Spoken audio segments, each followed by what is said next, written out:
যেই দেহের ভিতরে কোরআন নাই, যেই দেহের ভিতরে, সেই সিনার ভিতরে কোরআন নাই, ওই মানুষটা হতেছে একটা সাড়া বাড়ির মতো, একটা উজাড় বাড়ির মতো, বিরান বাড়ির মতো।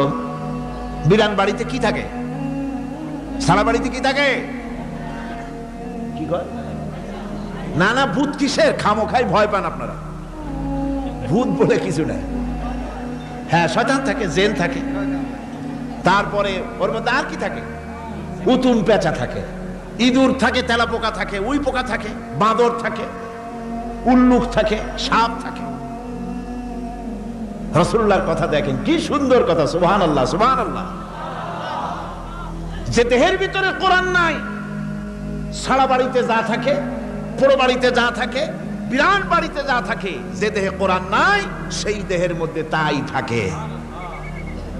আজ দেখুন বাংলাদেশের শিক্ষাঙ্গনে, কলেজ ইউনিভার্সিটিগুলিতে কোরআন পড়ানো হয় না। বলেন ঠিক কিনা? আমাদের বিশ্ববিদ্যালয়গুলিতে কোরআন পড়ানো হয়, তাফসীর পড়ানো হয়, হাদিস পড়ানো হয়। হাদিস, কোরআন, আল্লাহর কালাম পড়ানো হয় না বলে অবস্থা কি হয়েছে? হাদিস থেকে মিলায় নেন। ইন্নাল্লাযী লাইসা ফি জাওফিহি শাইউম মিনাল কুরআনি কাল বাইতিল খারিব। কোরআন নাই তো সারা বাড়ি। কোরআন নাই তো কি আছে?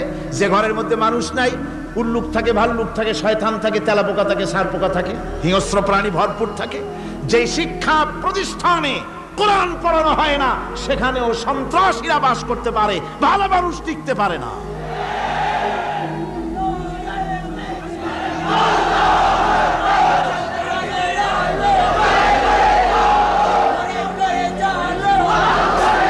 এই জন্য কোরআন যেখানে পড়া হয় না সেটা কবরের তুল্য। কোরআন যেখানে তেলাওয়াত হয় না সেটা কিসের তুল্য? কবরের তুল্য। আল্লাহর নবী বলেছেন, আনাবি হুরায়রা রাদিয়াল্লাহু তাআলা আনহু আন্নাহু ক্বাল ক্বালা রাসূলুল্লাহ সাল্লাল্লাহু আলাইহি ওয়াসাল্লাম লা তাজআলু বুয়ুতাকুম মাকাবির। রাওয়াহু মুসলিম। আল্লাহর নবী বলেন, তোমাদের ঘরগুলিকে তোমরা কবর বানায়ো না।